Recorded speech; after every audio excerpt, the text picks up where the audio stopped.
जय बोले आदिनाथ भरत बाहुबली भगवान की जय। शांति कुंज रहनाथ भगवान की जय। गणनी प्रमुख ज्ञानमती माता जी की जय। आजकल जहाँ जहाँ पंच कल्याणक होते हैं, पूरा दिगंबर जैन समाज उन पंच कल्याणकों में स्थानीय स्तर पर शामिल होकर के कल्याणकों को देखते हैं। उन्हें पता लगता है किस प्रकार से गर्भ कल्याणक मनाने के लिए सौधर्मिंद्र और भगवान के माता पिता का रोल रहता है। भगवान के माता पिता और सौधर्मिंद्र ये सभी कितने कितने सौभाग्यशाली होते हैं कि आकर के भगवान का गर्भ कल्याणक महोत्सव मनाते हैं। और उनके साथ कुबेर, धन कुबेर जो रत्नों की वर्षा करते हैं, अयोध्या नगरी की रचना करते हैं, ये सब अपना परम सौभाग्य मानते हैं कि इस भरत क्षेत्र के अंदर अयोध्या नगरी में तीर्थंकर भगवान का जन्म होने वाला है, गर्भ में आने वाले हैं। ये सब जान करके बहुत बड़ा उत्सव मनाते हैं अयोध्या के अंदर। जब भगवान ऋषभदेव का जन्म होना था, गर्भ में आने थे, गर्भ में आने के 6 महीने पहले से कुबेर के द्वारा रत्नों की वर्षा अयोध्या नगरी के अंदर हुई। ऐसा कथानक पुराणों के अंदर, महापुराण के अंदर, आदि पुराण के अंदर बराबर आता है। और इसको सब पंच कल्याणक के माध्यम से मंच पर हम लोग देखते हैं। ये पंच कल्याणक तो कृत्रिम है, यानी हम लोग स्वयं मनुष्य पर्याय में इंद्र बना करके, इंद्र बन करके करते हैं। लेकिन जो साक्षात भगवान का कल्याणक मनाने के लिए अयोध्या नगरी में आते थे, ऐसे कुबेर और ऐसे सौधर्मिंद्र वास्तव में कितने पुण्यशाली होते हैं कि भगवान के कल्याणक मनाने के लिए अयोध्या में आकर के और इतने इतने बड़े उत्सव को मनाते थे जिसकी कल्पना हम लोग नहीं कर सकते। उसका तिलतुस मात्र थोड़ा सा अंश मंच के ऊपर आज पंडाल में दिखाया जाता है। इसी प्रकार से जन्म कल्याणक दिखाया जाता है। जन्म कल्याणक के बारे में आगम के अंदर आता है कि सौधर्मिंद्र आकर के सबसे पहले तो नगरी की 3 प्रदक्षिणा देते हैं। केवल महल की नहीं बल्कि पूरी नगरी की, पूरे अयोध्या की 3 प्रदक्षिणा देते हैं। और प्रदक्षिणा के बाद बालक को सुमेरु पर्वत पर, जो 1 लाख योजन ऊंचा सुमेरु पर्वत है, जिसकी प्रतिकृति के रूप में आज केवल जम्बूद्वीप हस्तिनापुर के अंदर, यानी हस्तिनापुर में जो जम्बूद्वीप स्थल है जिसका नाम ही जम्बूद्वीप हो गया है, ऐसे जम्बूद्वीप के मध्य में सुमेरु पर्वत बना है 101 फुट ऊंचा। वो 1 लाख योजन ऊंचा है। 1 लाख योजन ऊंचे सुमेरु पर्वत की पांडुशिला पर ले जाकर के और भगवान का 1008 कलशों से अभिषेक करते हैं। कलश भी बहुत बड़ा होता है। तीर्थंकर बालक उन 1008 कलशों को झेलते हैं, यानी उनके ऊपर अभिषेक होता है तो उन्हें कोई परेशानी नहीं होती, क्योंकि उनका शरीर वृषभ नाराज संगनन का शरीर होता है। तो ये सब चीज़ें आज हमें मंच पर थोड़ा थोड़ा सा रूपक बना करके हमारे प्रतिष्ठाचार्य, हमारे संतगण दिखाते हैं, दिखलवाते हैं, जनता उसे देखती है। इससे हम कल्पना कर सकते हैं कि जिस प्रकार से कितने सुंदर तरीके से अयोध्या के अंदर भगवान का जन्म हुआ होगा। और उस जन्म के स्थान पर, उस जन्म के महल में, सर्वतोभद्र महल के अंदर किस प्रकार से भगवान का जन्म हुआ और किस प्रकार से सौधर्म ने वहाँ पर आकर के इस प्रकार का कार्यक्रम किया। ऐसे उस अयोध्या नगरी की महिमा के बारे में जितना वर्णन किया जाए उतना कम है। आज पूरे दिगंबर जैन समाज को ये सौभाग्य प्राप्त हो रहा है कि पूज्य गणनी ज्ञानमती माता जी ने हम लोगों को यही प्रदान की है, यही प्रेरणा प्रदान की है कि अयोध्या का विकास जितना हो सके उतना करो। अयोध्या के अंदर हमारे तीर्थंकर भगवंतों का जन्म हुआ है, ऐसा सुंदर विकास करो जो आने वाली पीढ़ियां याद रखें और कहें कि ज्ञानमती माता जी के आशीर्वाद से ये सब कुछ देखने को हमें प्राप्त हो रहा है। तो अयोध्या के विकास में हम लोग बराबर अहरनिश प्रयत्नशील हैं कि अयोध्या का विकास हमारे पूरे दिगंबर जैन समाज के तन बन धन के सहयोग लेकर के करना है। आज हमारे सामने श्रीमती जैन, धर्मपत्नी स्वर्गीय श्री प्रेमचंद जी जैन, उनके पुत्र प्रदीप जैन, श्रीमती प्रीति जैन, पुत्र अभिषेक जैन, बहराइच उत्तर प्रदेश, इन्होंने एक प्रतिमा, ये पूज्य माता जी की, हम लोगों की गृह अवस्था की बहन है, इनके परिवार से सूचना प्राप्त हुई है कि एक प्रतिमा रत्न की जो 720 प्रतिमा है वहाँ पर विराजमान होना है, जिनकी संख्या बहुत थोड़ी अब बची है।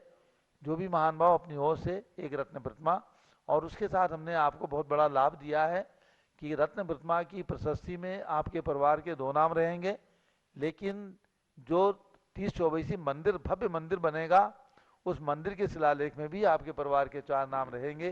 ये दोहरा लाभ आपको हमने प्रदान किया है। तो जिनकी भी भावना हो, अवश्य रत्न प्रतिमा में अपना नाम लिखवा करके, 30-24 मंदिर के शिलालेख में अपना नाम लिखवा करके ये सौभाग्य जरूर प्राप्त करें। छोटी छोटी योजना भी हम आपको बताएंगे, आप छोटी राशियां भी दे सकेंगे, बड़ी राशि की चीज़ें भी हम आपको बताएंगे। वहाँ कमरे बनने हैं, फ्लैट बनने हैं, बंगले बनने हैं, और बहुत सी निर्माण होना है, क्योंकि अयोध्या को आधुनिक सुविधा से युक्त सुंदर तीर्थ के रूप में जितना है उससे 100 गुना अच्छा बनाने का प्लान है।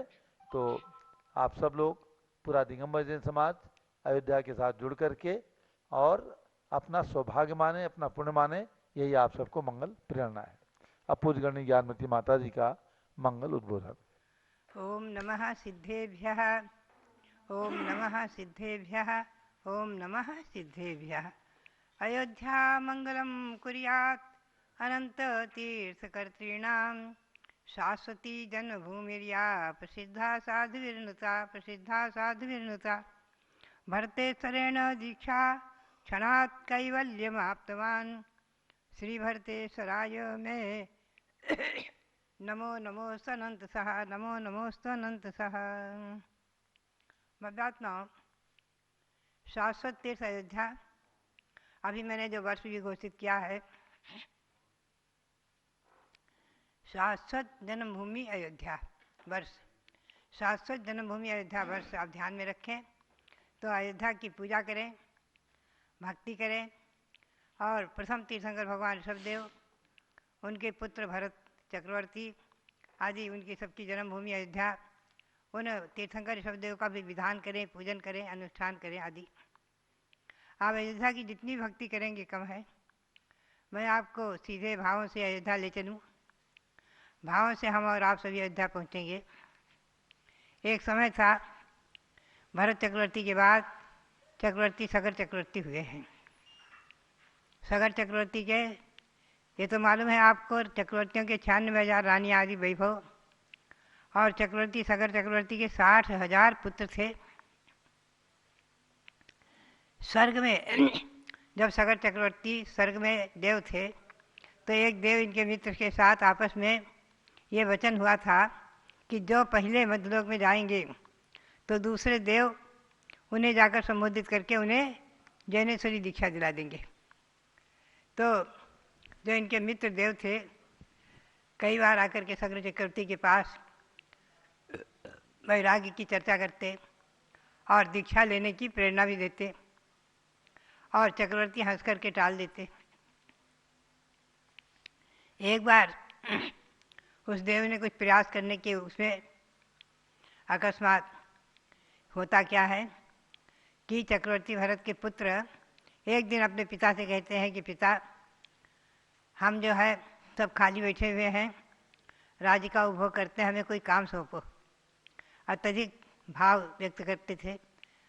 तो एक बार सगर चक्रवर्ती ने कहा, ऐसा है कि कैलाश पर्वत पर चक्रवर्ती भरत ने 72 दिन मंदिर बनवाए हैं, रत्नों की प्रतिमा विराजमान की है आदि। तो उसकी सुरक्षा के लिए चारों तरफ, उस पर्वत के चारों तरफ खाई खोदो, खाई बना दो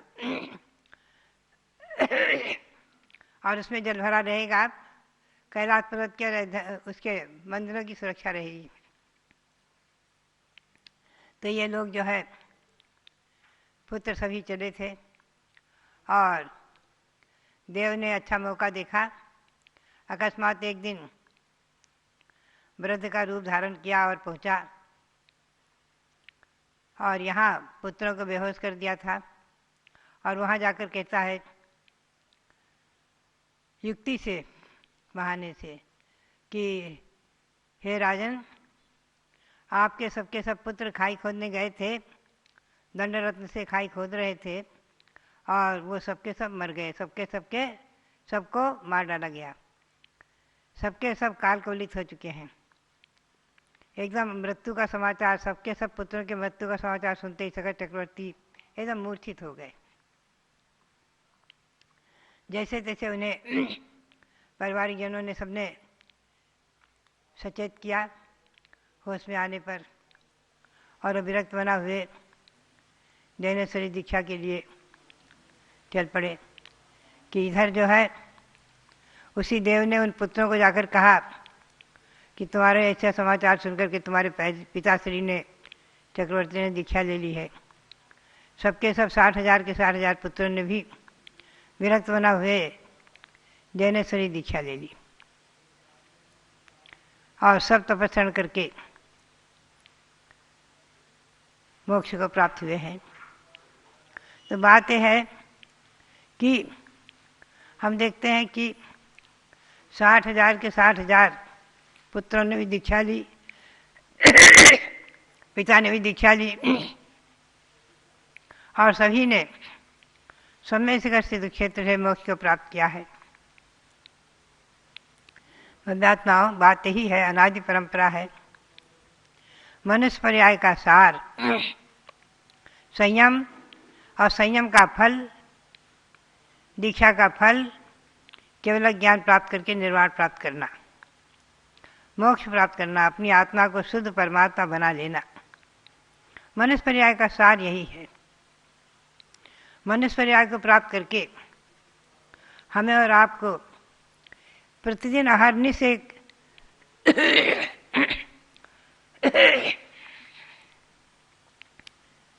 24 घंटे में कम से कम 5 मिनट ये चिंतन अवश्य करना है। कम से कम 5 मिनट, अधिकतम जितना अधिक चिंतन करें अच्छा है कि आत्मा भिन्न है, शरीर भिन्न है, और मनुष्य पर्याय मिली है हमें संयम धारण करने के लिए।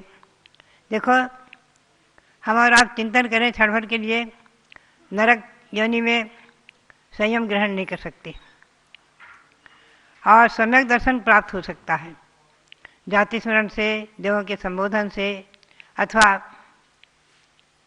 किसी निमित्त से वैराग प्राप्त करके, वेदना अनुभव से सम्यक दर्शन हो सकता है। और असंख्यातों नार की आज भी नरक में सम्यक दृष्टि है, जो वहाँ से निकल करके मनुष्य पर्याय प्राप्त करके और दो चार भावों में, कुछ भावों में मोक्ष को प्राप्त करेंगे। देव पर्याय में भी संयम नहीं है, वहाँ भी सम्यक दर्शन ग्रहण कर सकते हैं। तिर्यंत गति में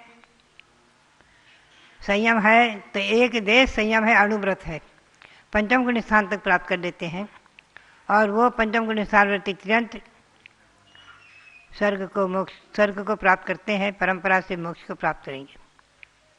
ऐसे असंख्यातों तिर्यंत स्वयंभूरमण समुद्र में और स्वयंभूरमण द्वीप में है, पंचेंद्रिय तिर्यंत महामत्स्य आदि जो अणुवृत्ति, सम्यक दृष्टि अणुवृत्ति है। कुछ देवों के संबोधन से, कुछ जाति स्मरण आदि से अपने पर्याय को सार्थक कर रहे हैं। एक मनुष्य पर्याय ऐसी है जहाँ संयम धारण करके उसी भाव से भी मोक्ष प्राप्त किया जाता है। लेकिन फिर भी ध्यान रखें, इस पंचम काल में आज उत्तम संवनन का अभाव होने से और साक्षात मोक्ष नहीं है। चतुर्थ काल के जन्मे पंचम काल में मोक्ष गए हैं, श्री गौतम स्वामी, श्री धर्माचार्य आदि, जम्बू स्वामी आदि, लेकिन पंचम काल के जन्मे पंचम काल में मोक्ष नहीं जा सकते। पंचम काल में संयम है, मोक्ष मार्ग है, साक्षात मोक्ष नहीं लेकिन मोक्ष मार्ग है, और ये मोक्ष मार्ग अंतिम क्षण तक रहेगा। ध्यान रखें। तो बात यही है कि हम और आप ऐसे संयम धारण करने वाले चक्रवर्ती जैसे महापुरुष और छोटे से छोटे भी साधारण व्यक्ति भी संयम धारण करके अपनी आत्मा को परमात्मा बनाने का पुरुषार्थ करते रहे हैं, करते थे और करते रहेंगे। ये अनादि निधन शाश्वत सनातन परंपरा चली आ रही है और चलती रहेगी। हमारा और आपका पुण्य है, बहुत बड़ा पुण्य है। मैं तो कई बार चिंतन करती हूँ, कहा करती हूँ कि न जाने कितने भावों में हमने और आपने विशेष पुण्य संचित किया होगा, जो सहज ही विरासत ने जैन कुल में जन्म, विरासत ने महामंत्र नमोकार मंत्र आदि ईंधन मंत्र प्राप्त करना, विरासत ने हमें संयम धारण करने की भावना, प्रेरणा आदि प्राप्त होती है। मैं कई बार चिंतन करती हूँ कि देखा जाए तो माता पिता कैसे बालकों पर संस्कार डालते हैं, उन्हें संस्कारित करते हैं जन्म से ही और संस्कार देकर के योग्य बनाते हैं। उनका भी उपकार कभी हम और आप भुला नहीं सकते। जो बचपन से प्रेरणा देते हैं, जाओ मंदिर जाओ दर्शन करो, मंदिर ले जाते हैं, बच्चों की उंगली पकड़कर गोद में लेकर ले जाते हैं, भगवान को हाथ जोड़ना, नमोस्तु करना, नमस्कार करना, चावल चढ़ाना आदि सिखाते हैं, बच्चों को प्रेरणा देते हैं। ऐसे माता पिता के अनंत उपकार हैं। आज उन्हीं उपकार के स्वरूप हम और आप मोक्ष मार्गी बने हुए हैं। चाहे गृहस्थाश्रम में है, चाहे मोक्ष त्याग आश्रम में है, दो ही आश्रम है, प्रवृत्ति और निवृत्ति रूप। लेकिन मोक्ष मार्ग में गृहस्थ भी मोक्ष मार्गी है, जो सम्यक दृष्टि है, अणुवृत्ति है, अपनी आवश्यक क्रियाओं का पालन करते हैं, दान पूजा करते हैं, भगवान की भक्ति करते हैं, भगवान का दर्शन करते हैं, वो सम्यक दृष्टि है। और सम्यक दर्शन को प्राप्त करके नियम से भगवंतों की भक्ति के प्रसाद से निश्चित ही समय सार में तो भक्ति को ही सम्यक दर्शन कहा है। जिन भक्ति को सम्यक दर्शन कहा है, पंचपरमेष्ठी की भक्ति, पंचपरमेष्ठी की आराधना रूप भक्ति को सम्यक दर्शन कहा है। ये भक्ति श्री समन्त स्वामी ने भी कहा है, सम्यक दर्शन शुद्धा संसार शरीर भोग निर्विण्ण पंचगुरु चरण शरण दर्शन कस तत्व पथ ग्रह्य। दार्शनिक श्रावक का लक्षण करते हुए कहा है, जो सम्यक दर्शन से शुद्ध है, मिथ्यात्व का त्यागी है, सच्चे देवशास्त्र गुरु पर श्रद्धान रखते हैं और संसार शरीर भोगों से हमेशा चिंतन करते हैं, वैराग्य भावना भाते रहते हैं कि संसार असार आदि, और पंचगुरु चरण शरण, पंच परमेष्ठी अरहंत सिद्धाचार्य उपाध्याय साधु इन पंच परमेष्ठी की चरणों की शरण लेते हैं। ऐसे वह श्रावक दार्शनिक श्रावक कहलाते हैं। व्यसनों के भी त्यागी जो होते हैं, सत्व्यसन के त्यागी, अणुवृत्ति, निश्चित ही वो अपने मोक्ष मार्ग में लगे हुए हैं, मोक्ष मार्ग को प्रशस्त कर रहे हैं। गृहस्थो मोक्ष मार्गस्थो, गृहस्थ भी मोक्ष मार्गी है, अणुवृत्ति है योगी। तो बात यही है कि भरतेश्वर ने, श्री भरत स्वामी ने, श्री चक्रवर्ती भरत ने भी अपने गार्हस्थ जीवन में भगवंतों की भक्ति, पंच परमेश्वर की भक्ति आदि करते हुए कल्पद्रुम महायज्ञ आदि ऐसे अनुष्ठानों को किए हैं और खूब किमिच्छक दान आदि बांटा है, और दीक्षा लेते ही उसी क्षण केवल ज्ञान प्राप्त करके केवलीय अवस्था में बहुत काल तक रहे हैं, पुनश्च मोक्ष को प्राप्त किया है। ऐसे भरतेश्वर के चरणों में भी कोटि कोटि नमन करते हुए मध्यात्माओं सगर चक्रवर्ती के बारे में भी, जो उन्होंने मोक्ष को प्राप्त किया, उनके 60,000 पुत्रों ने मोक्ष प्राप्त किया, उन सबको नमन करते हुए, और आप सबके लिए यही प्रेरणा कि इस मनुष्य को प्राप्त करके कम से कम अणुवृत्ति अवश्य बने और महावृत्ति बनने की भावना भाते रहें, और भगवंतों की भक्ति करते हुए, देव शास्त्र गुरु की भक्ति करते हुए अपने मानव पर्याय को सार्थक करें, अपने गार्हस्थ जीवन को भी सफल करें, और संभव हो तो दीक्षा लेकर के मुनि और आर्यका बन करके अपने मनुष्य पर्याय को सफल करें। यही प्रेरणा और पुनः पुनः सभी के लिए मंगल आशीर्वाद, बहुत बहुत मंगल आशीर्वाद। नाम तिहारा तारणहारा, कब तेरा दर्शन होगा, तेरी प्रतिमा इतनी सुंदर, तू कितना सुंदर होगा, तू कितना सुंदर होगा। जाने कितनी माताओं ने कितने सुत जन्मे हैं, पर इस वसुधा पर तेरे सम कोई नहीं बने हैं। पूर्व दिशा में सूर्य देव सम सदा तेरा सुमिरन होगा। तेरी प्रतिमा इतनी सुंदर, तू कितना सुंदर होगा, तू कितना सुंदर होगा। भगवान जिनेंद्र की प्रतिमा जो अयोध्या तीर्थ में विराजमान है, आदिनाथ भगवान, ऋषभ देव भगवान, आदि ब्रह्मा, युग प्रवर्तक, युग सृष्टा, आर्ट ऑफ लिविंग के निर्माता, ऐसे ही भगवान ऋषभ देव की प्रतिमा इतनी सुंदर है। उसके लिए ही ये दो पंक्तियां मैंने करीबन 32-33 साल पहले बनाई। लोगों ने बीच की और पंक्तियां थोड़ी बदल के और कुछ कुछ बना लिए, लेकिन मेरी इन मूल पंक्तियों को आप सभी लोग स्मरण करते हैं, इस पर मुझे गौरव होता है। आचार्य मानतुंग स्वामी ने कहा, न जाने कितनी माताओं ने कितने सुतों को जन्मा, स्त्रीणाम शतानि शतशो जनयन्ति पुत्रान, नान्या सुतम तदुपमम जननी प्रसूता। तो हे भगवान, आपको जन्म देने वाली जो माता है, एक प्रसू, एक पुत्र को ही जन्म देती। दिगंबर जैन ग्रंथों की मान्यता के अनुसार आपको जानना है कि तीर्थंकर की माता एकमात्र तीर्थंकर पुत्र को ही जन्म देती हैं, और वह तीर्थंकर पुत्र ऐसे पुण्यशाली होते हैं कि पूर्व दिशा में जैसे सूर्य का जन्म होता है, ऐसे ही एकमात्र पूर्व दिशा के समान वह नारी धन्य, जिन्होंने ऐसे तीर्थंकर रत्नों को जन्म देकर और अयोध्या की शाश्वत सत्ता को स्वीकार किया। आपको प्राचीन इतिहास पूज्य गण्य ज्ञानमती माता जी बताती हैं, लेकिन नूतन इतिहास आप जानिएगा कि जब गुरु चरण वहां पड़े, सन 1993 से जो अयोध्या का बहुत बड़ा विकास प्रारंभ हुआ, गण्य ज्ञानमती माता जी की मानो राह देख रही थी वह अयोध्या नगरी, और उनके पहुंचते ही अयोध्या में बहार आ गई, अयोध्या में चमक आ गई। अनेक और अजैन मठों के लोग भी कहते थे यहाँ कोई देवी आई हुई है। सन 1993 की बात बता रही हूँ मैं, जब इनका चातुर्मास हुआ, हम लोगों ने वहाँ पर एक शिविर सेमिनार किया, तो विद्वानों को कई और मंदिरों में ठहराया गया, धर्मशालाओं में। वहाँ पर लोग कहते थे कि जैन मंदिर में कोई एक देवी आई हुई हैं, और उन देवी के कारण वहाँ पर विकास हो रहा है। ऐसे उस विकास में आज 4 चांद लग रहे हैं। आप सब विकास की कड़ी में जुड़ करके अपने शाश्वत पुण्य का अर्जन कीजिए और इन पंक्तियों को भी सार्थक कीजिए।